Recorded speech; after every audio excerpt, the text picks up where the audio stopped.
Hello, नमस्कार। आपका स्वागत है business success Laharpur YouTube channel पर। आपके लिए इस वीडियो में उत्तर प्रदेश से संबंधित तथा 1857 की क्रांति के जो महत्वपूर्ण तथ्य हैं, इसके बारे में बताया जाएगा। तो देखिए, बात करते हैं 1857 की क्रांति, जिससे भारत का प्रथम स्वाधीनता संग्राम की शुरुआत मेरठ से हुई थी। कहाँ से हुई थी 1857 की क्रांति की शुरुआत? मेरठ से। और मंगल पांडे उत्तर प्रदेश बलिया के निवासी थे, जिन्होंने विद्रोह सर्वप्रथम किया था। वह थे कौन से? मंगल पांडे। इन्होंने कारतूस को उपयोग करने से क्या कर दिया था? मना कर दिया था। देखिए, आगे है 1857 की क्रांति।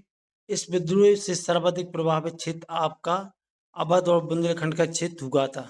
जो 1857 की जो क्रांति हुई थी, वह एक सीमित क्षेत्र तक सिमट कर रह गई थी। सारे देश में इस क्रांति फैल नहीं पाई थी। इसलिए यह क्रांति बहुत उच्च स्तर पर ना होकर एक छोटे स्तर तक ही सीमित रह गई थी। लेकिन फिर भी यह एक बहुत महत्वपूर्ण क्रांति हुई थी।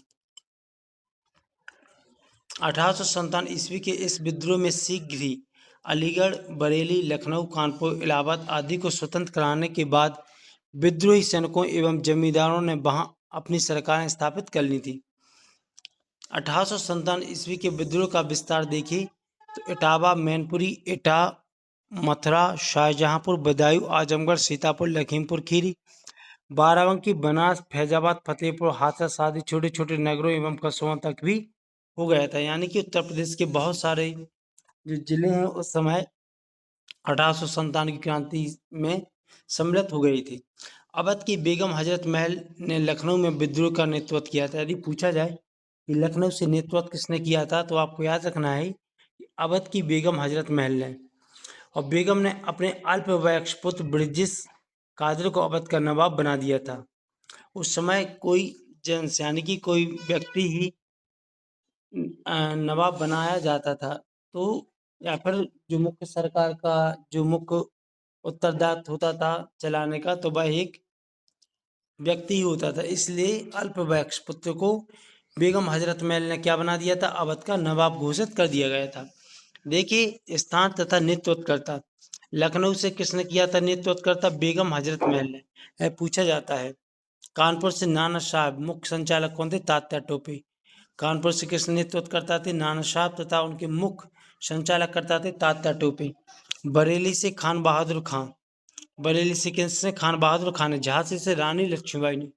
फैजाबाद से मौलवी अहमद उल्ला ने।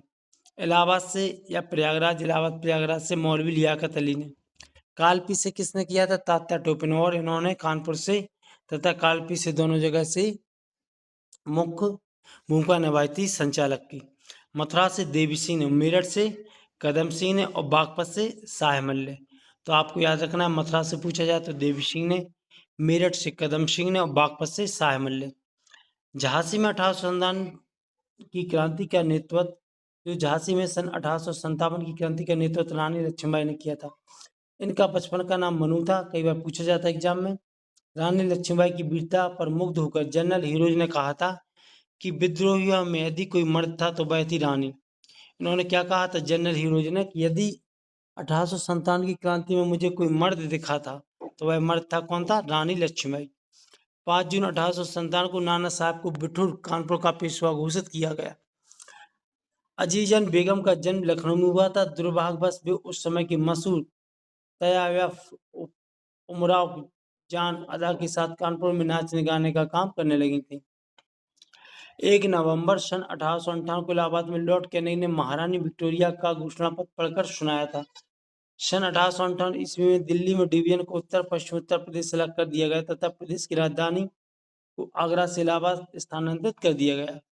उत्तर प्रदेश 1947 तक संपन्न कांग्रेस अधिवेशन देखिए किस प्रकार से हुई थी, जो आपको उत्तर प्रदेश में अधिवेशन हुए थे।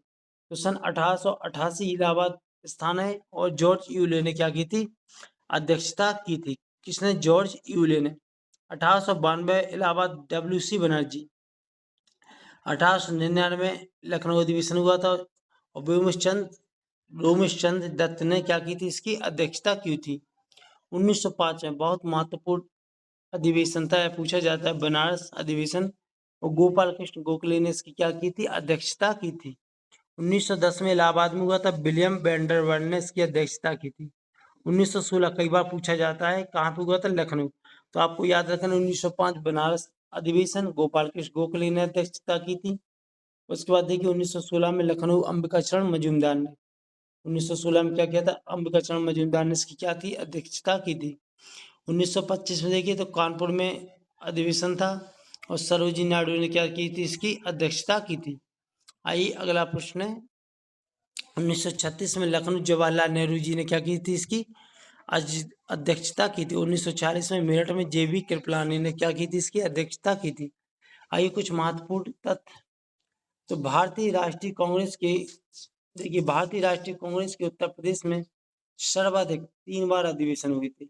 इलाहाबाद सर्वाधिक कहाँ पे अधिवेशन हुए थे, इलाहाबाद जो प्रयागराज है एवं लखनऊ में, यानी 2 जगह 3 बार क्या हुए थे, अध्यक्ष अधिवेशन हुई थी।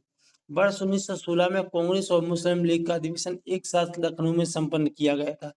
इस सम्मेलन में प्रसिद्ध कांग्रेस लीग समझौता हुआ था। कांग्रेस के इस अधिवेशन की अध्यक्षता अंबिकाचरण मजूमदार ने की थी। उत्तर प्रदेश तत्कालीन नाम संयुक्त प्रांत था। उस समय कांग्रेस कमेटी का प्रथम सम्मेलन 1908 में पंडित मोतीलाल नेहरू की अध्यक्षता में किया गया था। अक्टूबर 1920 में उत्तर प्रदेश कांग्रेस का प्रांतीय सम्मेलन डॉक्टर भगवान दास की अध्यक्षता में मुरादाबाद में आयोजित किया गया था। भारतीय राष्ट्रीय आंदोलन में घटित उत्तर प्रदेश से संबंधित प्रमुख घटनाएं, भारतीय हिंदू हरिश्चंद्र ने अपनी पत्रिका कवि वचन सुधा में स्वदेशी आंदोलन का क्या किया था, समर्थन किया था। पूछी जाती है कि वह पत्रिका कवि वचन सुधा के लेखक कौन है, तो भारतीय हिंदू हरिश्चंद्र, और उन्होंने इसमें क्या किया था, स्वदेशी आंदोलन का समर्थन किया था। विदेशी शासन के खिलाफ जिहाद का नारा देने के उद्देश्य से 1866 ईस्वी में मोहम्मद कासिम ननौतवी एवं रशीद अहमद गंगोही ने देवबंद उत्तर प्रदेश में इस्लामी मदरसे की स्थापना की थी। अब पूछा जाता है कि देवबंद उत्तर प्रदेश में जो इस्लामी मदरसा था उसकी स्थापना किसने की थी, तो आपको याद रखना है मोहम्मद कासिम तथा रशीद अहमद। अलीगढ़ में सर सैयद अहमद खान द्वारा 1875 ईस्वी में स्थापित मोहम्मदन एग्लो ओरिएंटल कॉलेज, जिसका वर्तमान नाम है अलीगढ़ मुस्लिम विश्वविद्यालय, स्थापना की थी किसने, सर सैयद अहमद खान के द्वारा। सर सैयद अहमद खान एक मुसलमानों की स्थिति सुधारने के लिए अलीगढ़ आंदोलन चलाया था। इन्होंने एक अलीगढ़ आंदोलन चलाया था जिसमें जो मुसलमान समाज में जो कुरीतियां थी उनको समाप्त करना तथा समाज में जागरूकता लाना एक महत्वपूर्ण उद्देश्य था। 1919 के रोलक एक्ट को सरकार द्वारा वापस न लेने पर जून 1920 में इलाहाबाद में एक सर्वदलीय सम्मेलन हुआ, जिसमें स्कूल, कॉलेजों और अदालतों के बहिष्कारों के कार्यक्रम की घोषणा हुई। इस प्रकार प्रथम असहयोग आंदोलन तथा खिलाफत आंदोलन की नींव इलाहाबाद में रखी गई थी। किसके द्वारा, इन्हीं के द्वारा। अक्टूबर 1920 में मुरादाबाद में कांग्रेस के प्रांतीय सम्मेलन में गांधी जी के असहयोग आंदोलन के प्रस्ताव को भी स्वीकार किया गया था। ये याद रखना है, अक्टूबर 1920 में मुरादाबाद में। जून 1920 में इलाहाबाद में महात्मा गांधी की अध्यक्षता में, कहाँ पे, 1920 में इलाहाबाद में महात्मा गांधी की अध्यक्षता में खिलाफत कमेटी की बैठक हुई और खिलाफत आंदोलन के प्रस्ताव को क्या किया गया था, पारित किया गया था।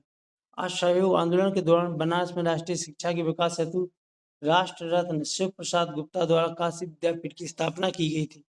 काशी विद्यापीठ की स्थापना किसके द्वारा, राष्ट्र रत्न शिव प्रसाद जी के द्वारा की गई थी। चोरी चोरा कांड, गोरखपुर के चोरी चोरा नामक स्थान पर 4 फरवरी 1922 को एक घटना घटित हुई थी। इसमें क्रूर भीड़ ने 22 पुलिस कर्मियों के थाने में जिंदा जला दिया गया था। इसमें क्या किया गया था कि जो 22 पुलिसकर्मी थे उनको एक थाने में बंद करके 22 लोगों को जिंदा जला दिया गया था। यह घटना कब हुई थी, 4 फरवरी 1922 को। इस घटना के कारण ही गांधी जी ने 12 फरवरी 1922 को असहयोग आंदोलन को क्या कर दिया गया था, स्थगित यानी कि रोक दिया गया था।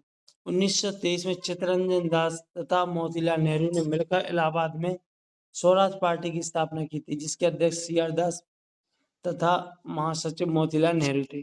तो आपको याद रखना है, कई बार पूछा जाता है प्रश्न, स्वराज पार्टी की स्थापना में महत्वपूर्ण व्यक्ति कौन थे, तो चित्तरंजन दास तथा मोतीलाल नेहरू। सितंबर 1924 में कानपुर के पत्रकार सत्यभक्त ने भारतीय कम्युनिस्ट पार्टी की स्थापना की, जिस दल का पहला सम्मेलन पेरियार की अध्यक्षता में कानपुर में किया गया था। मदारी पासी ने 1921 में एक आंदोलन चलाया था, एक आंदोलन लखनऊ, मलियाबाद, हरदोई, उन्नाव, फतेहपुर तथा फर्रुखाबाद तक फैला हुआ था। इस आंदोलन के जमींदारों का शोषण, यानी कि जो शोषण हुआ था जमींदारों का, उसका विरोध करना था। आइए अगला प्रश्न है काकोरी कांड। देखिए अभी प्रश्न बहुत महत्वपूर्ण होता है, उत्तर प्रदेश से महत्वपूर्ण घटना 4 फरवरी 1922 को एक प्रश्न आता है, कौन सा आपका चोरी चोरा कांड, एक आता है काकोरी कांड। तो याद देखिए काकोरी कांड कब हुआ था, तो 9 अगस्त 1925 प्रश्न पूछा जाता है उत्तर प्रदेश के सामान्य अध्ययन में। काकोरी कांड भारतीय स्वतंत्रता संग्राम के इतिहास की एक अहम घटना है। यह घटना 9 अगस्त 1925 को लखनऊ के पास काकोरी रेलवे स्टेशन पर घटित हुई थी। इस घटना में हिंदुस्तान रिपब्लिक एसोसिएशन के क्रांतिकारियों ने ब्रिटिश सरकार के खजाने को लूट लिया था। इस घटना को काकोरी ट्रेन एक्शन के नाम से भी जाना जाता है। काकोरी कांड में क्रांतिकारियों की पैरवी करने के लिए गठित वकीलों के पैनल समिति के चेयरमैन मोतीलाल नेहरू थे। इस कांड में क्रांतिकारियों की तरफ से मुकदमा चंद्र भानुगुप्त ने लड़ा था। देखिए किसने, काकोरी कांड में क्रांतिकारियों की पैरवी करने के लिए गठित वकीलों की पैनल समिति थी ना, उसमें मोतीलाल नेहरू थे। इस कांड में क्रांतिकारियों की तरफ से मुकदमा लड़ा था चंद्र भानुगुप्त ने। यह मुकदमा द्वितीय लाहौर षड्यंत्र के नाम से भी जाना जाता है। यदि पूछा जाए द्वितीय लाहौर षड्यंत्र के नाम से भी जाना जाता है, कौन सा काकोरी कांड।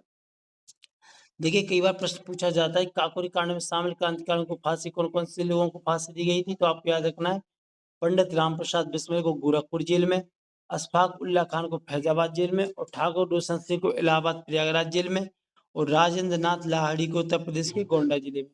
ये चारों आपको जेल याद रखना है तथा इनसे संबंधित व्यक्ति को भी याद रखना है। नवंबर 1928 में पंडित जवाहरलाल नेहरू के नेतृत्व में लखनऊ में साइमन कमीशन का क्या किया गया था, विरोध बहिष्कार किया गया था। 1931 में जवाहरलाल नेहरू ने इलाहाबाद में करबंदी आंदोलन प्रारंभ किया था।